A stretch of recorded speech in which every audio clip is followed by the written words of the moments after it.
नमस्कार, 99 न्यूज के इस बुलेटिन में आपका स्वागत है। मैं हूं आपके साथ सोमनाथ तिवारी। झरिया एसबीआई बाजार ब्रांच में फर्जीवाड़ा का मामला सामने आया है। बैंक के खाता धारक रिटायर्ड बीसीसीएल कर्मी चुन्नू सिंह खाते से फर्जी तरीके से 12 लाख से अधिक की निकासी कर ली गई है, वो भी खाता धारक को बिना कोई जानकारी दिए। चुन्नू सिंह जब अपने परिजनों के साथ खाता का स्टेटमेंट निकालने बैंक पहुंचे तो अकाउंट खाली देखकर उनके होश उड़ गए, जिसके बाद चुन्नू सिंह और उनके परिजनों ने अस्पताल में जमकर हंगामा किया। चुन्नू सिंह ने झरिया थाना में इसकी लिखित शिकायत दी है, जिसके बाद पुलिस बैंक पहुंची और मामले की जांच में जुटी है। भुक्तभोगी चुन्नू सिंह ने बताया कि पैसे का ट्रांसफर बैंक के पूर्व कर्मी शमशेर आलम के अकाउंट में किया गया है। बैंक कर्मी की इसमें मिलीभगत है।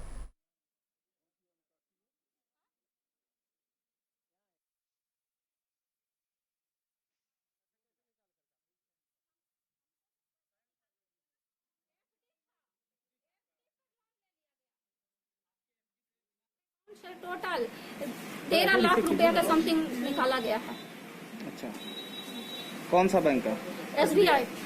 आप जो पैसा जमा किए थे किस फॉर्मेट में जमा किए थे और उसमें क्या कुछ हुआ है? हाँ, जैसे कि रिटायरमेंट हुए, हाँ। कुछ पैसा इन्होंने 10 लाख अपना फ्यूचर के लिए फिक्स कर दिया। हाँ, एफडी था। Senior citizen FD. उस एफडी को ये लोग क्या काम किए, तो तोड़ के फिर दूसरा एफडी किया और दूसरा एफडी करके फिर सारा पैसा ट्रांसफर कर लिया। कितना पैसा था? हाँ, कितना पैसा था? 10 लाख। 10 लाख। 10 किसके लाख। नाम पर ट्रांसफर हुआ? शमशेर आलम। तो आपको इसकी जानकारी नहीं है आपको? नहीं, अभी हम लोग को पता चल रहा है। जब स्टेटमेंट निकाले तो प्रबंधन क्या बोल रहा है? यहाँ ना प्रबंधन है ना ही बिना उसके बाद भी 2,80,000 रुपया इनका जो पेंशन आता है उस पर भी लोन ले लिया गया उन पे है। भी लोन ले लिया गया। बिना साइन उनका बिना साइन का फर्जी वाला करके बोल तो रहे हैं कि बिना साइन का। मेरे हस्बैंड बाहर में रहते हैं, उनका अकाउंट में पैसा लगाए। 2 बार हम आए बिना इनका रहते घर में, हम ना चेकबुक ना सिग्नेचर, हमको पैसा दे दिया गया। ये धोखाधड़ी नहीं तो क्या है? मतलब जो ट्रांसफर हुआ है किसके नाम पे ट्रांसफर हुआ है? शमशेर आलम। कितना था? 10 लाख। पेंशन में से भी हमारा जो पेंशन आता था उसमें से भी लोग 2,80,000 निकाले। कब होगा? यही साल 20 में नहीं हुआ, 20 में कब फिक्स करवाए थे? फिक्स करा 19 में कराया। सीनियर सिटीजन मामला 2020 फरवरी का है। लोन लिए हैं, चेक इशू किए हैं, साइन किए हैं, उससे ट्रांसफर हुआ है।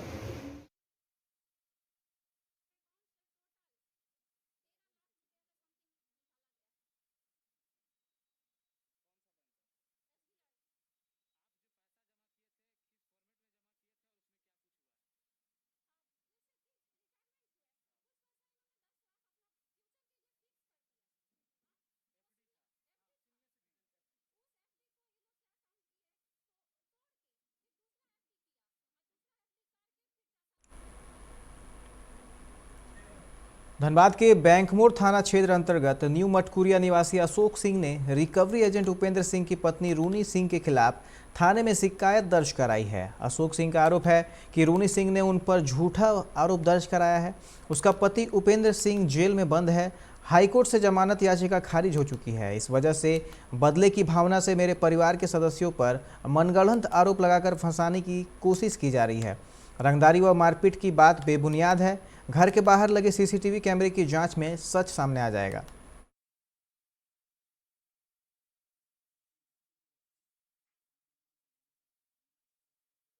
कल कुछ घटना होने की जानकारी मिली है। एक महिला द्वारा आरोप लगाया गया है कि मारपीट हुआ है, पैसे छीनते किया गया, रंगबाजी मांगा गया है।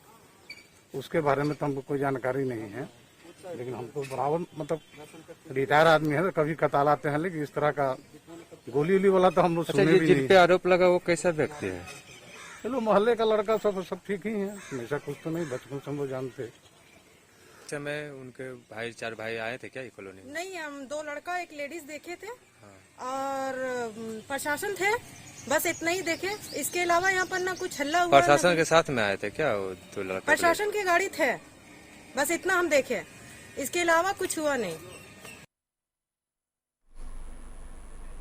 धनबाद में बीसीसीएल के लोयाबाद एरिया 5 के वासुदेवपुर कोलियरी के संजय उद्योग आउटसोर्सिंग माइंस में आज जोरदार आवाज के साथ ब्लास्ट हुआ। अचानक हुए इस ब्लास्ट के बाद तेजी से गैस रिसाव शुरू हो गया, जिससे वहां अफरा तफरी मच गई। वहीं घटना की सूचना मिलने के बाद केंदुआडी थाना की पुलिस मौके पर पहुंची। पुलिस की ओर से लगातार लोगों से गैस रिसाव वाली जगह से दूर रहने की अपील की जा रही है। वहीं काफ़ी देर तक प्रबंधन के मौके पर नहीं पहुंचने से लोगों में नाराजगी दिखी। स्थानीय पार्षद कृष्णा राउत प्रसाद ने बताया कि पहले भी यहां धीमी रफ्तार के साथ आग और गैस का रिसाव हुआ करता था, लेकिन प्रबंधन की लापरवाही के चलते आज यह घटना फिर से घटी है।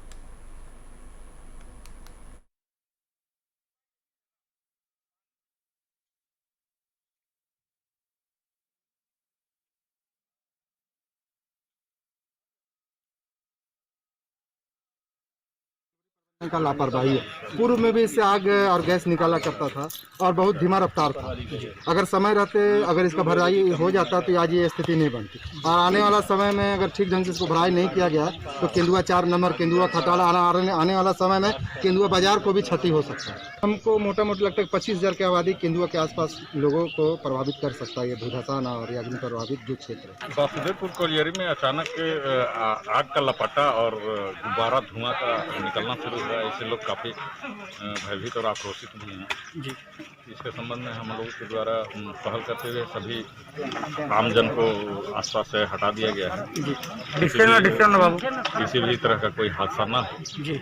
और इसकी सूचना डीएम और प्रोजेक्ट अफसर, जिसको आप लोग एजेंट कहते हैं, तमाम सुरक्षा पदाधिकारी और एसडीओ साहब को तथा अपने विभाग के एएसपी साहब को हम लोगों के द्वारा खबर किया जा चुका है।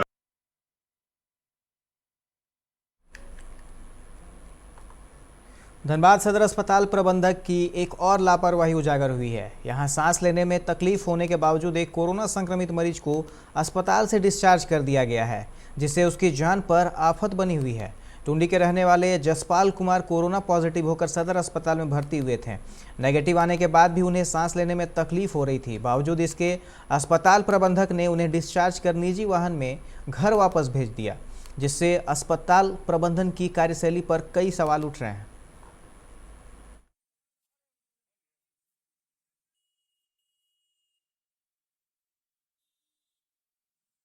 जा रहा हूँ तो घर जा रहे डिस्चार्ज होकर जा रहा हूँ तो जस्ट मेंटेन लाइफ कभी घर जा रहा हूँ तो थोड़ा ज़्यादा बढ़े जा रहा है। क्या नाम क्या आपका? मेरा नाम यशपाल कुमार हुआ। क्या नाम? यशपाल कुमार। यशपाल कुमार। हाँ। अच्छा, कब भर्ती हुए थे यहाँ पर? मैं 2 तारीख को भर्ती हुआ था। 2 तारीख को। हाँ। अभी नेगेटिव होकर घर जा रहे हैं। नेगेटिव होकर जा रहा है। सांस लेने में भी परेशानी हो रहा है आपको? अभी नहीं हो रहा है, अभी बिल्कुल सही ठीक होकर जा रहा है। व्यवस्था से संतुष्ट है यहाँ के? हाँ, मैं सब कुछ व्यवस्था सब ठीक था। यहाँ पे मैं इमरजेंसी के लिए मैं अपने से ही सेट करके रखा, प्रिकॉशन के लिए, ताकि मैं अभी यहाँ से घर तक जाऊँ तो सब कुछ है। धनबाद विधायक राज सिन्हा ने आज अपने आवास पर धरना देकर सरकार के खिलाफ आवाज पहुंचाने की अपील की। राज सिन्हा ने बताया कि हेमंत सरकार किसान विरोधी सरकार है। भारत सरकार जहां किसानों के खाते में हजारों करोड़ की राशि वितरित कर रही है, वहीं यह सरकार किसानों से धान क्रय पर राशि का भुगतान नहीं कर रही है।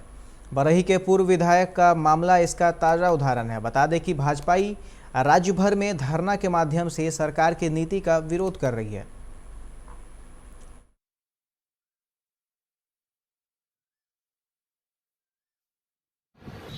देखिए, यह जो राज्य सरकार है यह किसान विरोधी राज्य सरकार है। किसानों की तरफ इनका कोई ध्यान नहीं है। एक तरफ जहां प्रधानमंत्री मोदी जी अभी 3-4 रोज पहले ही हजारों करोड़ रुपए उन्होंने किसानों को वितरित किया, उनके खाते में गया, 2000 रुपये का किस्त उन्होंने दिया। वहीं दूसरी तरफ अब इससे बड़ा और दुर्भाग्य क्या होगा जब बरही के पूर्व विधायक जो 90 से 95 तक विधायक रहे, आदरणीय राम लखन सिंह जी, उन्होंने पत्र लिख करके भेजा है कि हमारा बकाया पेंशन दीजिए, हमने जो धान हमसे जो क्रय किया है सरकार ने 1 लाख से लाख ऊपर ही की राशि है, वह पैसा हमको दीजिए तो अपने पत्नी का हम इलाज कराएंगे। जब एक पूर्व विधायक को अपने पत्नी के इलाज के लिए उनसे जो सरकार ने धान क्रय किया है उसके पैसे के लिए गुहार लगाना पड़ रहा है, तो आप इसी से अंदाज लगा लिए कि ये किसके साथ यह सरकार बिल्कुल किसान विरोधी सरकार है और पूरी तरह से वित्त मंत्री रामेश्वर उरांव अपने विभाग के संचालन में फेल है। सरकार ने धान क्रय करना शुरू किया और 8 दिन के बाद ही वित्त मंत्री रामेश्वर उरांव ने उस पर रोक लगा दिया कि धान अभी कच्चा है, सूखा नहीं है।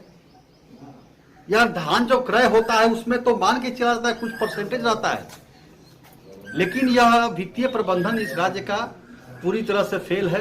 किसान के पैसे नहीं मिल रहे हैं, किसान औने पौने दाम में अपने धान को बिचौलियों को बेचने के लिए मजबूर हो रहे हैं, उनके धान सड़ रहे हैं और दुर्भाग्य तो यह है कि अब फिर से धान बोने का रोपने का समय आ गया। एक तरफ धान रोपने का समय आ गया और दूसरी तरफ किसान अभी अपने धान बेचने और अपने धान के पैसे के लिए चिंतित है। और इसलिए आज किसानों के कल्याण के लिए हम लोग भारतीय जनता पार्टी के कार्यकर्ता सरकार का ध्यान आकर्षित करने के लिए, चूंकि कोरोना काल है, हम सड़क पर नहीं आ सकते। हेमंत सरकार के खिलाफ बीजेपी नेत्री रागिनी सिंह ने अपने आवास पर धरना दिया। धरने में बीजेपी नेता मानस और पार्षद सुजीत सिंह भी शामिल हुए। इस दौरान रागिनी सिंह ने कहा कि हेमंत सरकार किसान विरोधी है। भारत सरकार जहां किसानों के खातों में हजारों की राशि डाल रही है, वहीं यह सरकार किसानों से धान क्रय की राशि का भुगतान नहीं कर रही है। आज किसान इस कोरोना काल में एक एक पैसे के लिए भी मोहताज हो गए हैं।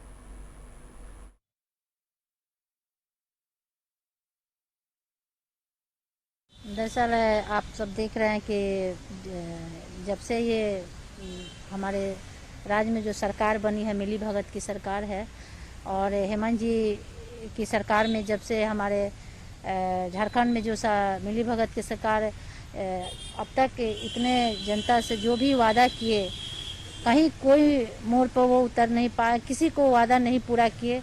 और इसी ऐसी स्थिति में जिस तरह से हमारे देश में महामारी कोरोना फैली हुई है, सबको बहुत दुख है।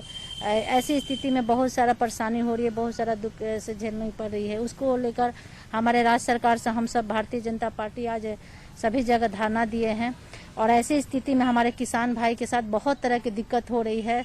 अब तक उनको धान की खरीदारी नहीं हुई है, जो भी खरीदारी हुई है उसका भुगतान नहीं हुई है। तो उससे हम लोग तमाम भारतीय जनता पार्टी के सभी लोग मांग करते हैं राज्य सरकार से कि जल्द से जल्द हमारे किसान भाई को धान खरीदारी की जाए और उनको भुगतान की जाए। इस वैश्विक महामारी में हर किसी को पैसे की जरूरत है। आज हर व्यक्ति कहीं ना कहीं उसकी आमदनी, उसका आय जो है ठप पड़ा हुआ है। जिस समय पिछले कोरोना काल का जब लहर आया था, तो उसमें याद होगा कि प्रधानमंत्री चिंता एक एक किसानों तक का किया, और उन्होंने महिलाओं से, बच्चों से लेकर, बुजुर्गों से लेकर व्यवसायियों तक का ख्याल रखा गया कि किनको किस तरह की छूट देनी चाहिए, किनके पास पैसे का अभाव है, उनके खाते में सीधा पैसा तक दिया गया, चाहे वो महिला हो, चाहे किसान हो, चाहे कोई भी। तो इस कोरोना वैश्विक जो महामारी है, इसमें कहीं कहीं झारखंड बहुत अच्छी तरह से लपेटे में आ चुका है। जैसा कि मीडिया में भी तमाम बंधु, हर मीडिया के लोग गांव में जाकर कवरेज करके देख रहे हैं कि किसान किस तरह से परेशान है। वैसी स्थिति में किसानों की इन परेशानियों को देखते हुए कहीं न कहीं ये जरूरत आन पड़ी थी कि लोकतांत्रिक तरीके से हम लोग इस वैश्विक महामारी में, हम लोगों को इस राज्य सरकार ने मजबूर किया। हमने तो पिछली बार नवंबर में मांग किया था कि आप पूरा भुगतान कर दे। रामेश्वर उरांव जी बोलते हैं कि धान सूखा ही नहीं है। कई तरह का बयानबाजी उन लोगों ने किया और धान का खरीदारी भी सही से नहीं किया, और जिसका खरीदारी किया उसका भुगतान नहीं किया। तो ये तो खुद राज्य सरकार की जवाबदेही थी कि इस स्थिति में ना पहुंचे और किसान भाइयों का ध्यान रखते हुए उनको वहां तक भुगतान कर देते, ताकि वो गरीब किसान अपने बच्चों को जो आज कोरोना वैश्विक महामारी में जो भी जरूरत है उसको। कोरोना संक्रमित मरीजों के लिए धनबाद विधायक राज सिन्हा ने अपनी मद से 50 लाख की राशि उपलब्ध कराई है। उक्त राशि से अब तक एसएनएमसीएच को 5 बायोपेप मशीन उपलब्ध कराया गया है, जबकि ऑक्सी फ्लोमीटर के साथ 50 जंबो सिलेंडर भी दिया गया है। इसके अलावा कोरोना संक्रमितों के लिए विधायक जल्द ही एक निःशुल्क एम्बुलेंस सेवा भी शुरू करने जा रहे हैं। इस संबंध में विधायक राज सिन्हा ने कहा कि कोरोना मरीजों की जान बचाने के लिए वो हर संभव प्रयास कर रहे हैं।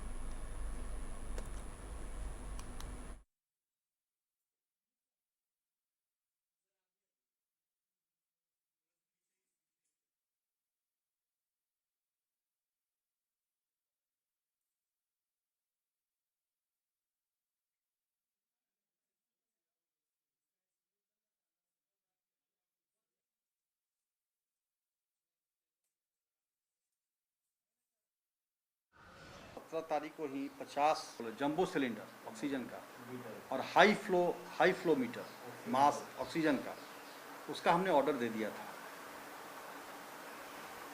और डीडीसी महोदय से आग्रह भी किया था कि जल्द से जल्द इसको पास कर दें, हो भी गया था। लेकिन इतना प्रेशर है कि सामान उस दिन से फ़ोन करते करते करते करते आज जाकर के ऑक्सीजन सिलेंडर आया है और अभी हाई फ्लो मीटर व जो है वो भी अभी परसों आएगा।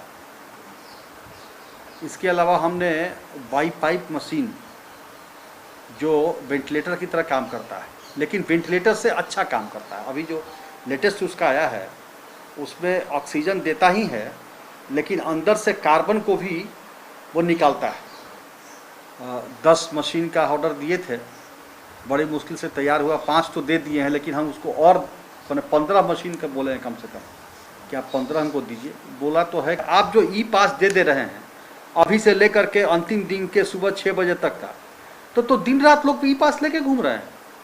आप कर दीजिए कि भाई 10 बजे सुबह 6 बजे से या 8 बजे से लेकर के 11 बजे तक सब्जी खरीदने के लिए, दुकानदौरी करने के लिए हम इतना समय का छूट दे रहे हैं और उसके बाद किसी को कोई छूट नहीं। जिसको आवश्यक कार्य के हो या कहीं बाहर जाना हो वो ई पास ले अपना, जैसे पहले हम लोग करते थे, पिछली बार जैसे हुआ था।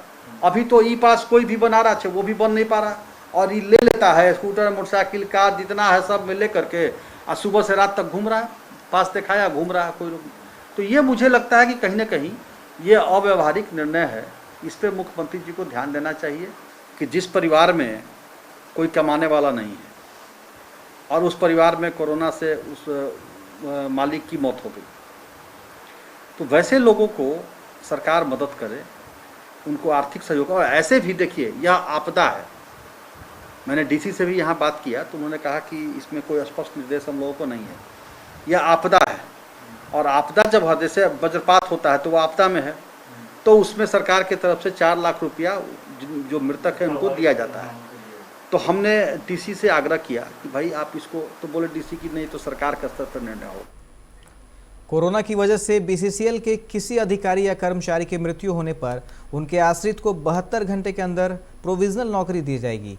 1 सप्ताह में एक्स ग्रेसिया 15 लाख रुपए का भुगतान भी कर दिया जाएगा। सीएमडी पीएम प्रसाद ने कहा कि विपरीत परिस्थितियों में भी कोयला कर्मी देश की ऊर्जा जरूरतों को पूरा करने के लिए खनन डिस्पैच आदि कार्यों में जुटे हुए हैं। ऐसे में संक्रमण से किसी की मौत होने पर उनके परिवार का पूरा ख्याल रखना कंपनी की जिम्मेवारी है। आश्रित को नौकरी और एक्स ग्रेसिया के भुगतान के साथ ही पीएफ और पेंशन मद के भुगतान भी जल्द कर दिए जाएंगे।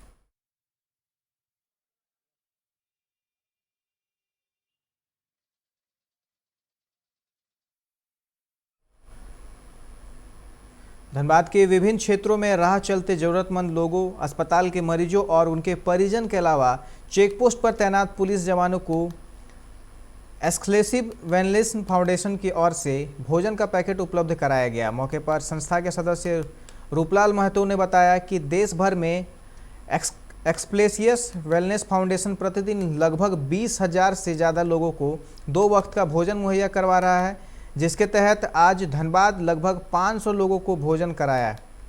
इस कार्यक्रम में रूपालाल महतो, पप्पू पांडे, पार्वती महतो, सुदामा साव, संतोष शर्मा आदि ने अपने सहयोग से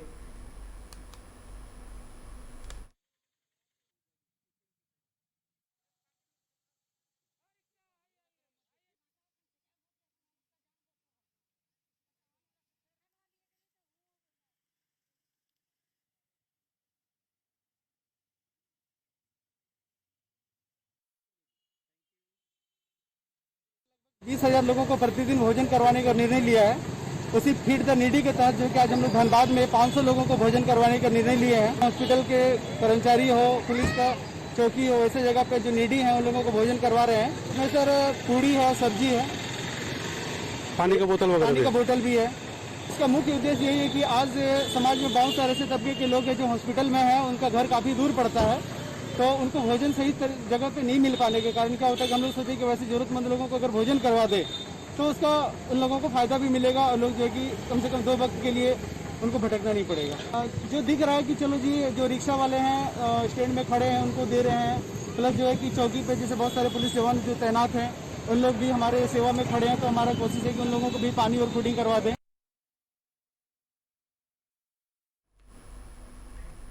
हेल्प एक कोशिश नामक सामाजिक संस्था की ओर से जरूरतमंदों के बीच दवाइयाँ, अस्पतालों में एडमिट करवाना, ऑक्सीजन उपलब्ध कराना समेत कई तरह की मदद पहुंचाई जा रही है। आज कांग्रेस नेता मयूर शेखर झा और अभिजीत राय के नेतृत्व में अस्पतालों में इलाज करा रहे मरीजों और उनके परिजनों के बीच में संस्था की ओर से 350 पौष्टिक आहार के पैकेट वितरण किए गए, जिसमें सदर अस्पताल में 100 खाने का पैकेट, एसएनएमसीएच में 200 खाने का पैकेट और सेंट्रल अस्पताल में 50 खाने का पैकेट मरीजों के परिजनों के बीच वितरण किए गए।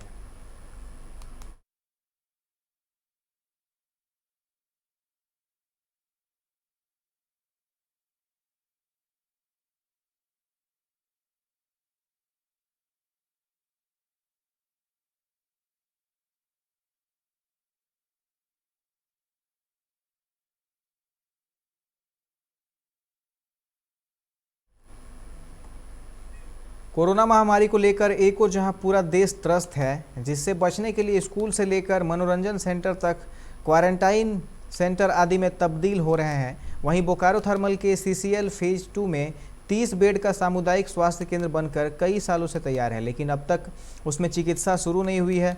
लगभग 7 करोड़ की लागत से बने इस अस्पताल को सभी तरह की सुविधा को ध्यान में रखकर बनाया गया है। अस्पताल के अलावा डॉक्टरों, पारा हॉस्पिटल स्टाफ के साथ साथ तृतीय और चतुर्थीय वर्गीय कर्मचारियों के आवासीय भवन का भी निर्माण किया गया, लेकिन दुर्भाग्य है कि आज तक इस अस्पताल का उद्घाटन नहीं हुआ।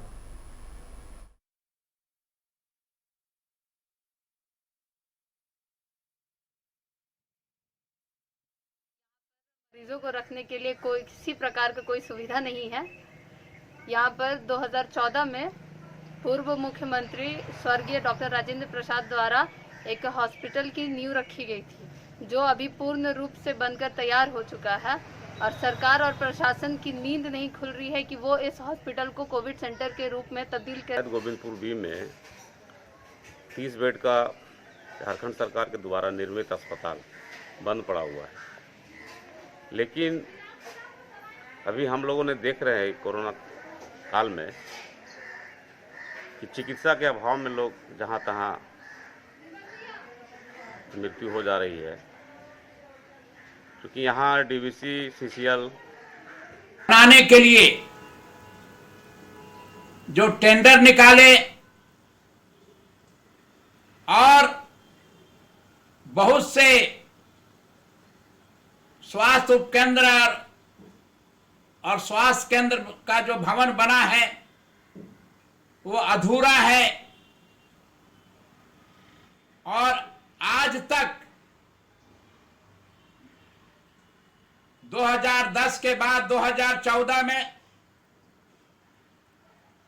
भाजपा की सरकार बनी, रघुबर दास के नेतृत्व में 5 साल के दरमियान में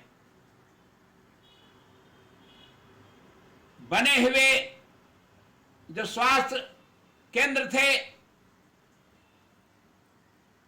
उन जगहों पर कार्य करने के लिए स्वास्थ्य कर्मियों की बहाली नहीं की।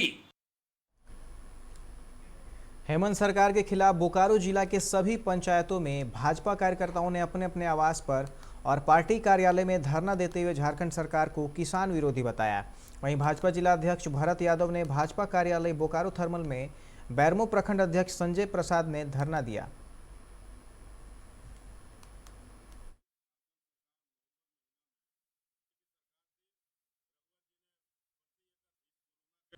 बहुत दुर्भाग्य है कि उसके 10 दिन बाद ही झारखंड सरकार के वित्त मंत्री और कांग्रेस के प्रदेश अध्यक्ष रामेश्वर उरांव जी उस पर यह कहकर रोक लगा दिए कि अभी धान में नमी है, इसलिए अभी नहीं खरीदा जा सकता है। उसके बाद कुछ दिनों बाद धान का खरीद प्रारंभ हुआ, लेकिन अत्यंत दुर्भाग्यपूर्ण है कि पूरे किसानों का धान नहीं खरीदा गया। जिन किसानों का धान खरीदा गया उनका अभी तक भुगतान नहीं किया गया। आप देख रहे हैं कि मानसून आने वाला है, फिर बुआई का समय है, कोरोना का कालखंड है, कोरोना का प्रचार प्रसार तेजी से ग्रामीण क्षेत्रों में भी हो रहा है, किसान भी इससे प्रभावित हो रहा है। कहने का अर्थ है कि किसानों के समक्ष अभी खुद संकट है कि वो कोरोना से बचे। फिलहाल वक्त हो चला एक छोटे से ब्रेक का, मिलते हैं ब्रेक के बाद। की बात हो तो चुनिए सिर्फ टाटा प्रवेश के दरवाजे, जो लकड़ी के दरवाजों से कई गुना है बेहतर। टाटा प्रवेश के दरवाजों में है स्टील की मजबूती और लकड़ी की खूबसूरती। टाटा प्रवेश के दरवाजे फ्रेम और एक्सेसरीज के साथ फैक्ट्री में तैयार किए जाते हैं। लकड़ी के दरवाजे बनाने के लिए बहुत से लोगों से संपर्क करना पड़ता है, जो कि इस समय नुकसानदायक हो सकता है। लकड़ी के दरवाजों को लगाने में 8 चरणों से गुजरना और 6 प्रकार के लोगों के संपर्क में आना होता है, जबकि टाटा प्रवेश के दरवाजों का इंस्टॉलेशन केवल 2 चरणों में हो जाता है। बस अपना दरवाजा चुनें, उसका आकार नापें और नो टच डिलीवरी पाएं।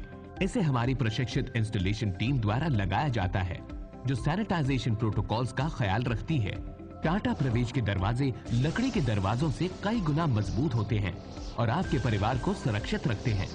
स्टील के बने होने के कारण इन दरवाजों में स्वाभाविक रूप से न तो दीमक लगता है और न ही इनमें आग पकड़ने का डर होता है। टाटा प्रवेश के दरवाजे मेंटेनेंस फ्री और वेदर प्रूफ होते हैं।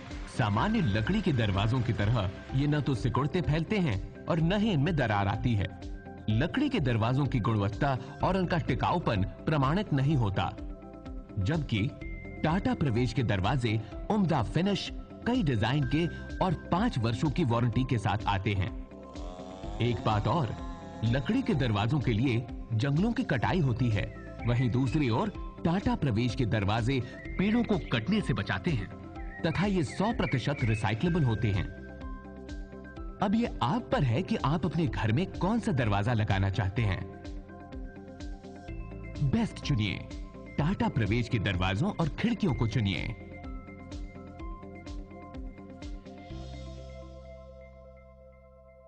Authorised distributor Shri Ram sales, GT road, Govindpur, Dhanbad. आप इस नंबर पर संपर्क कर सकते हैं 7004709213 9534400091। Hey, I'm sexy Mr. Brown, a prince who's just been crowned. I can brighten up your day, 'cause I'm so sunny. Hey, I'm sexy Mr. Brown, heading out to town. You can hate me all the way, 'cause I got my honey. And that's not funny, my honey. Makes me sing all night.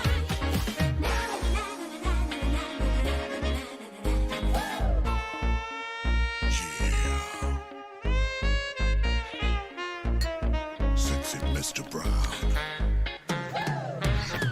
Your wait for sheer extravagance is over. Presenting Kia Carnival. Bookings open.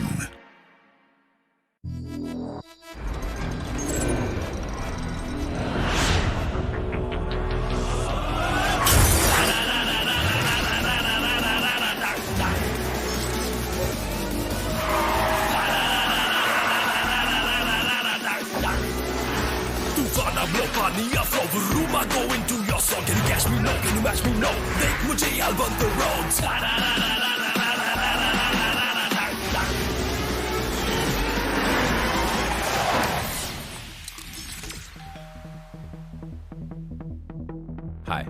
You're early. I know. XUV 300.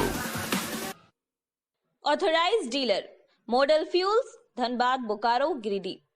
आप इस number पर संपर्क कर सकते हैं 8929207235, 8929207236, 9711355896। जय TMT, भरोसा अटूट एवं सुरक्षित निर्माण का।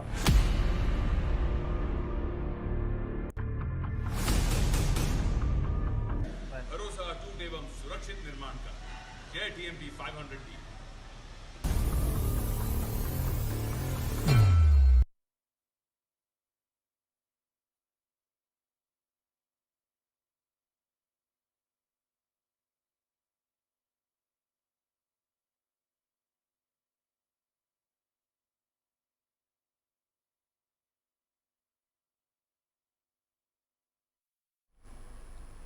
ब्रेक के बाद आप सभी का स्वागत है। बढ़ते हैं अगली खबर की ओर। गिरिडीह सदर अस्पताल के ठीक बगल में कोविड जांच के नाम पर फर्जीवाड़े का खेल चल रहा था। जहां भोली भाली जनता से कोरोना जांच के नाम पर पैसे ठगे जा रहे थे। इसका भंडाफोड़ भाकपा माले की टीम ने किया है। यहां से जांच के नाम पर बिना किसी रसीद के मनमानी रकम की वसूली की जा रही थी। गिरिडीह के एक लड़की प्रियंका कुमारी से 800 रुपये की ठगी किए जाने के बाद इसका खुलासा हुआ। इसके बाद माले नेता राजेश यादव ने लैब में जाकर जमकर हंगामा किया।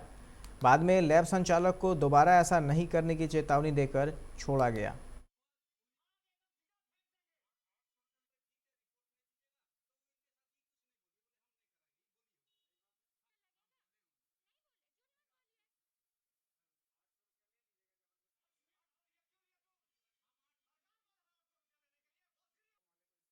सूचना मिली कि एक लैब के द्वारा किसी से कोविड जांच के नाम पर, एंटीजन जांच के नाम पर 800 रुपये ले लिया गया है और उसको 800 रुपये की कोई रसीद या कोई उसको लिखित में जांच का रिपोर्ट भी नहीं दिया जा रहा है। उल्टा उसके साथ बदसलूकी भी करने की बात आई।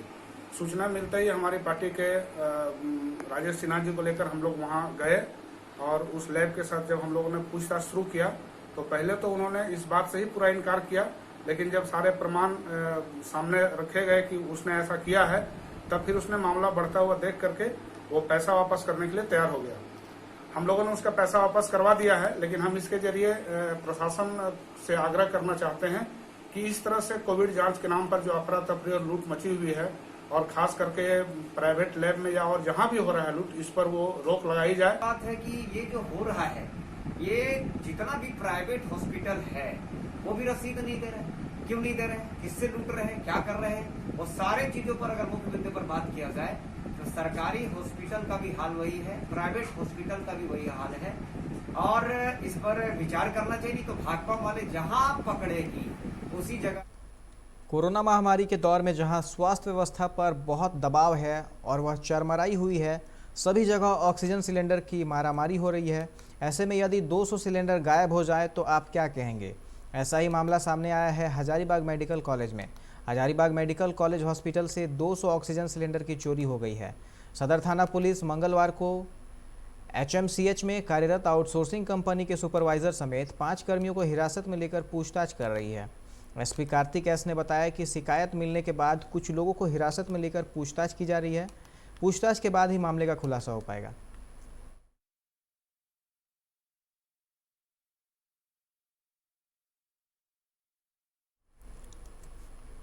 चतरा जिले के हंटरगंज थाना क्षेत्र के गोडवाली गांव के संतरामपुर टोला निवासी पातो भूइया की पत्नी 45 वर्षीय मीना देवी की अज्ञात बदमाशों ने निर्ममतापूर्वक हत्या कर दी है।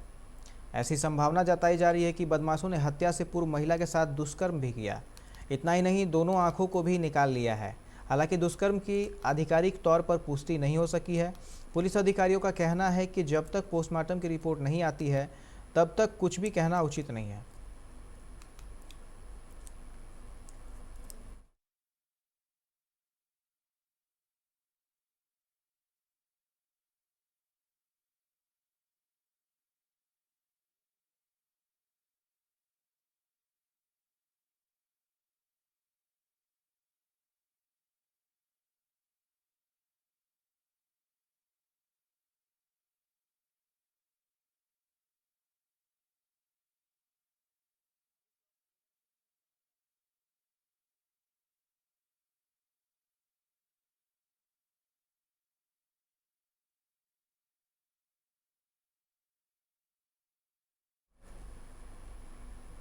धनबाद थाना क्षेत्र के नावागढ़ के में BSc फाइनल ईयर के एक छात्र ने फांसी के फंदे से लटककर अपनी जान दे दी।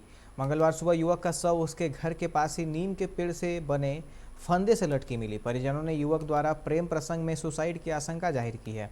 इधर घटना की सूचना के बाद मौके पर पहुंची पुलिस शव को पोस्टमार्टम के लिए भिजवा मामले में जुट गई है। सरायकेला SP मोहम्मद अरसी को मिली गुप्त सूचना के आधार पर चांडिल के SDPO संजय कुमार सिंह के नेतृत्व में चौका थाना क्षेत्र के पोटका कटिंग NH 33 के समीप से छापेमारी कर एक टेम्पू से 13 बोरा डोडा बरामद किया है, जिसका वजन 147 किलोग्राम है और कीमत करीब 2 लाख रुपये है। पुलिस ने छापेमारी में टेम्पू के साथ 3 लोगों को भी गिरफ्तार किया है। यह सभी डोडा के तस्कर बताए जा रहे हैं। पुलिस इस गिरोह के सरगना और डोडा के खरीदार को दबोचने के प्रयास में है। सरायकेला के कुकड़ू प्रखंड क्षेत्र के पारगामी गांव में बने जल मीनार पिछले 3 सालों से खराब पड़ा हुआ है, जिससे ग्रामीणों को पेयजल की घोर किल्लत हो रही है। यह जल मीनार पेयजल एवं स्वच्छता विभाग ने लाखों रुपये खर्च कर बनवाए थे, पर वर्तमान में यह जल मीनार शोभा का वस्तु बना हुआ है। जल मीनार खराब होने से गांव के तकरीबन 200 परिवारों को पानी के लिए जूझना पड़ रहा है। गांव के लोग कुआं का पानी पीने को विवश हैं।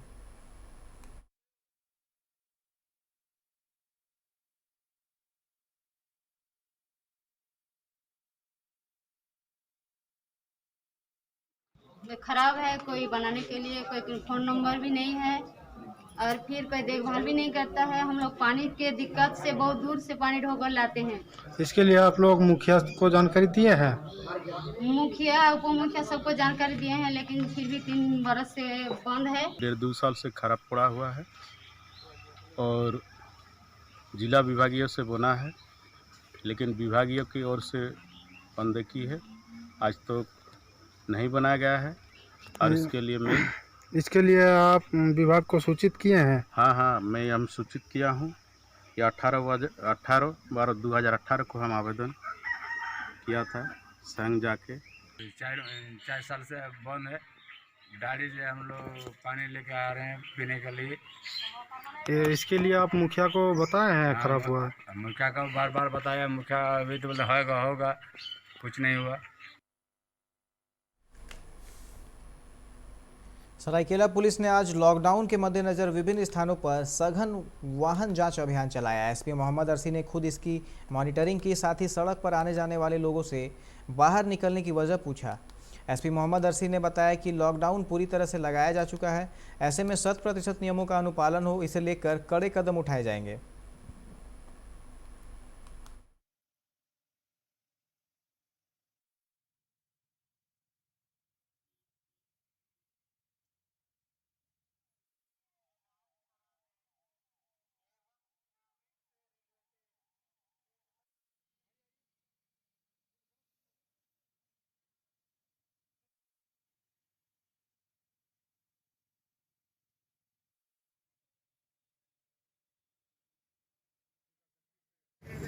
इम्प्लीमेंटेशन हो गया है और जो भी लोग ज़रूरतमंद है वही घर से बाहर निकले। आप देख रहे हैं कि चकनाका पे हर एक व्यक्ति की ई-पास की भी चेकिंग की जा रही है, क्योंकि ये एक इंडस्ट्रियल एरिया है और यहाँ पे काफ़ी जिस समय हम लोग खड़े हैं फैक्ट्री के छूटने का टाइम होता है, तो मज़दूरों का भी मूवमेंट काफ़ी है और सभी इंडस्ट्री से भी तो उनका कड़ा निर्देश दिया गया है कि वो सभी लोग अपने जितने भी एम्प्लॉयज़ हैं सबका ई-पास बनाएंगे और सबको आई कार्ड के साथ भेजेंगे और पूरी तरह से हम लोग कोविड से लड़ाई करने के लिए सभी नियमों का पूरी तरह पालन करेंगे। सरायकेला आदित्यपुर के नर्सिंग होम 111 सेव लाइफ के संचालक डॉक्टर ओपी आनंद के स्वास्थ्य मंत्री बन्ना गुप्ता के खिलाफ दिए गए आपत्तिजनक बयान का मुद्दा 2 दिनों से छाया हुआ है। इस बीच मामले में डॉक्टर ओपी आनंद के खिलाफ कार्रवाई को लेकर थाने में भी मामला दर्ज किया जा चुका है। इसी को लेकर गम्हरिया प्रखंड के काली मंदिर पूंजी डूंगरी जगन्नाथपुर परिसर में बन्ना गुप्ता फैंस क्लब गम्हरिया की एक बैठक हुई। बैठक में अस्पताल के मालिक डॉक्टर ओपी आनंद की जमकर आलोचना की गई।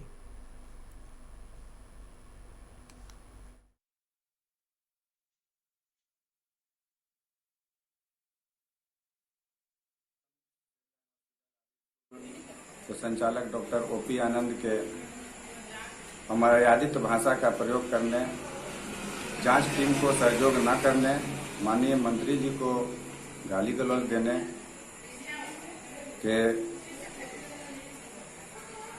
इस बात को लेकर के ही आज का बैठक हम लोग किए थे कि एक डॉक्टर होकर के इस तरह का अमर्यादित भाषा का प्रयोग करना किसी माननीय आदमी के लिए, सरकारी पदाधिकारियों के लिए सर्वथा अनुचित है और इस अनुचित का हम लोग विरोध कर रहे हैं। सरायकेला के ईचागढ़ के कैनाल में पानी नहीं रहने से किसान को काफ़ी परेशानियों का सामना करना पड़ रहा है। बताया जाता है कि गर्मी के कारण कैनाल सूख चुके हैं, जिससे इलाके में पानी की घोर किल्लत हो गई है। जल संसाधन विभाग सिंचाई योजना के अंतर्गत ईचागढ़ प्रखंड क्षेत्र के आदारडी शाखा नहर का पक्कीकरण करोड़ों रुपए की लागत से हुआ था और इस नहर से सालुगडी, सीतू, सोडो, आदरडी, हाड़ात समेत दर्जनों गांवों के खेत में पानी पहुंचाने का लक्ष्य था, लेकिन इस नहर से किसानों के खेतों को एक बूंद भी पानी नसीब नहीं हो रहा है। नहर निर्माण होने के बाद से अब तक किसानों को केवल बरसात के दिनों में ही पानी मिलता है। बरसात के बाद किसान भगवान भरोसे ही खेती करते हैं।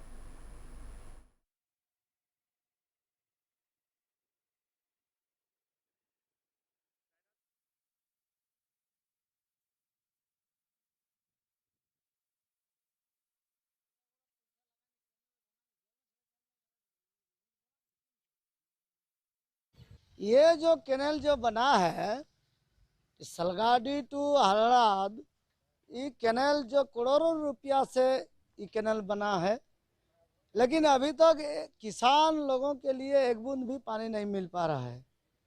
इसलिए मेरा अनुरोध है झारखंड सरकार से, ये कैनाल में पानी 12 महीना किसान लोग के लिए दिया जाए। करोड़ों रुपया लागत से झारखंड सरकार जो है ये कैनाल बना दी है, लेकिन कैनाल हमेशा सूखा हुआ है, कैनाल में पानी है नहीं, जिससे हम लोगों का जो है सभी किसानों का खेत परती पड़ा हुआ है। क्या बोलें, आप लोग भी देखिए।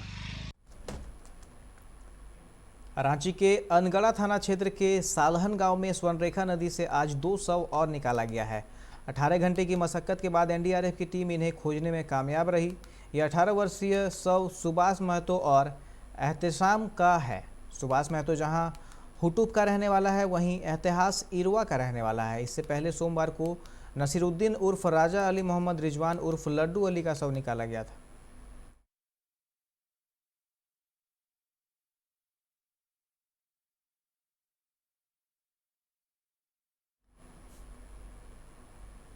अवैध हथियार के साथ एक युवक को नावा बाजार थाना पुलिस ने गिरफ्तार किया है। युवक को डॉन बनने का शौक था और इसी चक्कर में वो देसी कट्टा लेकर बाजार में घूम रहा था। वहीं पकड़े जाने के बाद युवक ने पूछताछ में पुलिस को बताया कि घर से पंडवा मोड़ आ रहा था। इसी दौरान रास्ते में उसे देसी कट्टा गिरा हुआ मिला। उसने हथियार उठाकर कमर में छिपा लिया। जब कुछ दूर आगे बढ़ा तो चलते चलते पत्थर से चोट लगकर वह गिर पड़ा। इसी में हथियार भी गिर गया और वहाँ मौजूद लोगों ने पुलिस को इसकी सूचना दे दी। झारखंड में साइबर अपराधी बेखौफ हो गए हैं। इसका अंदाज़ा इस बात से लगाया जा सकता है कि साइबर अपराधी झारखंड के डीजीपी के नाम से फर्जी फेसबुक अकाउंट खोलकर लोगों को फ्रेंड रिक्वेस्ट भेज रहे हैं। मंगलवार सुबह डीजीपी नीरज सिन्हा ने अपने फेसबुक अकाउंट से खुद इसकी जानकारी दी। अपना प्रोफाइल पिक्चर भी हटाया। बता दें कि साइबर अपराधी अब तक दर्जन भर से अधिक पुलिस अधिकारियों का फर्जी फेसबुक अकाउंट बना चुके हैं।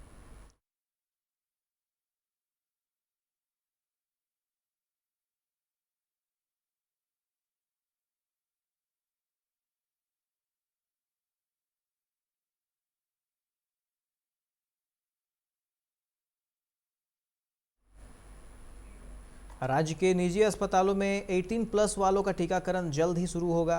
केंद्र सरकार से हुई बातचीत के बाद राज्य सरकार वैक्सीन निर्माता कंपनियों से निजी अस्पतालों को सीधे वैक्सीन खरीदने की अनुमति प्रदान कर रही है। वैक्सीनेशन का काम देखने के लिए स्वास्थ्य विभाग में विशेष रूप से प्रतिनियुक्ति किए गए IAS अधिकारी ए डोडे ने कहा कि अगले कुछ दिनों में निजी अस्पतालों को वैक्सीन उपलब्ध हो जाएगा। सीबीआई द्वारा कोलकाता में फिरहाद हकीम सहित कई तृणमूल नेताओं की गिरफ्तारी के खिलाफ कुल्टी ब्लॉक अध्यक्ष विमान आचार्य के नेतृत्व में साकतोड़िया पोस्ट ऑफिस मोड़ पर प्रदर्शन किया गया।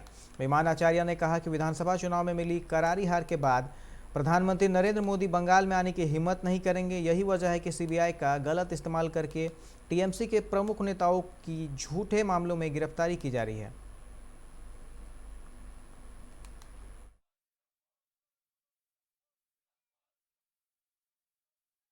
तृणमूल कांग्रेस का कर्मी बिना अन्याय में हम लोग को 2 मंत्री और 2 MLA को फंसाया गया।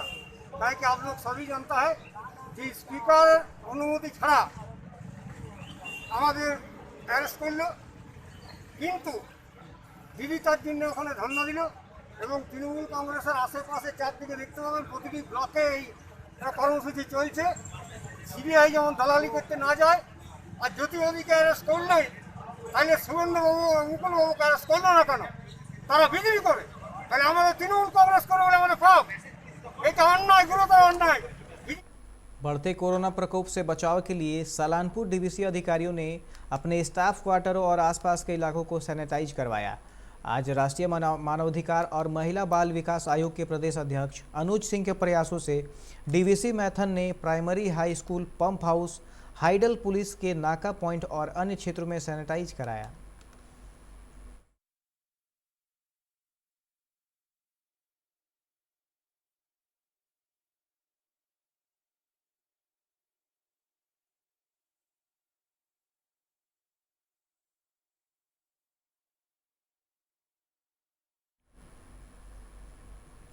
रानीगंज के तिवारीपाड़ा स्थित आसनसोल नगर निगम के अर्बन प्राइमरी हेल्थ सेंटर में आज से बस कर्मियों को वैक्सीन देने की शुरुआत की गई। इस संदर्भ में रानीगंज बोरो 2 के प्रभारी पूर्ण शशि रॉय ने कहा कि आसनसोल मिनी बस एसोसिएशन की मांग के मुताबिक बस कर्मियों को वैक्सीन देने की प्रक्रिया शुरू की गई है, जो आगे भी चलेगी। आज 50 बस कर्मियों को वैक्सीन देने का लक्ष्य रखा गया है। कोरोना से जुड़े सभी नियमों का पालन करते हुए वैक्सीन दिया जा रहा है।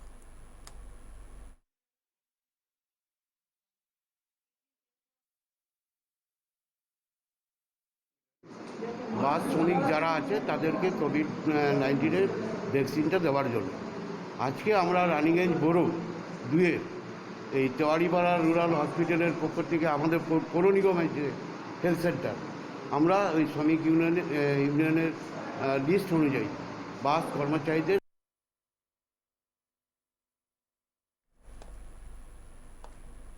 रघुनाथपुर के स्वास्थ्यकर्मी कोरोना से निपटने के लिए सेवाएं दे रहे हैं।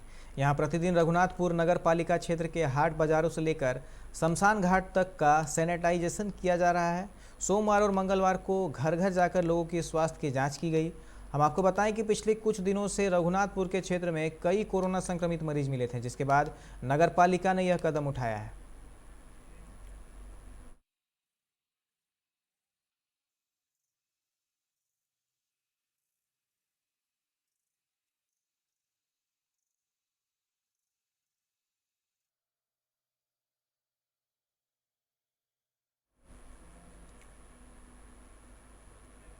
बांकुड़ा के मचान ताला, सुभाष रोड सहित शहर के विभिन्न इलाकों में बांकुड़ा पुलिस की तरफ से सघन अभियान चलाया गया, जिसमें नियमों का उल्लंघन करते हुए 10 बजे के बाद भी कई दुकानें खुली मिले, जिन्हें पुलिस ने बंद करवाया, जबकि बेवजह घर से बाहर निकलने वालों को वापस भेजा गया। वहीं कुछ लोगों को हिरासत में भी लिया गया।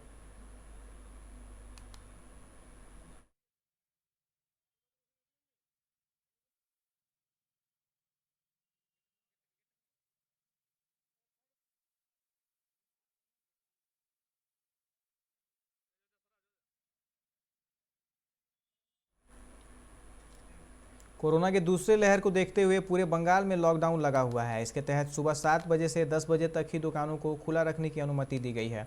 इसके साथ ही बिना जरूरत के घर से बाहर निकलने पर पाबंदी लगा दी गई है। आज रानीगंज पुलिस ने इतवारी मोड़ के पास आने जाने वाले वाहनों को रोककर घर से बाहर निकलने की वजह पूछी। उचित वजह बताने वालों को ही जाने दिया गया। वहीं लॉकडाउन के नियमों को तोड़ने पर कई वाहनों को जब्त भी किया गया।